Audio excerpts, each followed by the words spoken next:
साथीहरू मलाई मनमा एकदमै लागेको खुल्दुली भएको कुरा चाहिँ के भने दार्चुलावासीहरूले यतिका वर्षसम्म पुल नाम गरेको व्यक्तिलाई भोट हाल्नुभयो र उहाँले त्यो ठाउँमा त्यो पुल निर्माण गरेर किन त्यो प्रब्लमहरू सल्भ गर्नु भएन होइन, हल गराइदिनु भएन कि त्यहाँका बासिन्दाहरूले त्यहाँको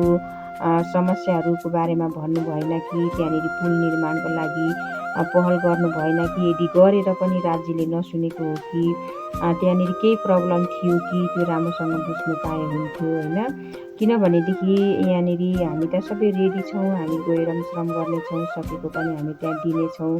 के समस्या छ समाधानको लागि हामी अरूसँग पनि पहल गर्नेछौँ र विशेष गरेर त्यहाँनिर भएको प्रब्लमहरू हामी एकअर्कामा थाहा पाएर अगाडि बढ्नु चाहिँ धेरै राम्रो हुने थियो। यसैले हजुरहरूलाई भनेको के छ भनेदेखि यसो कमेन्टमा भनिदिनु होला है।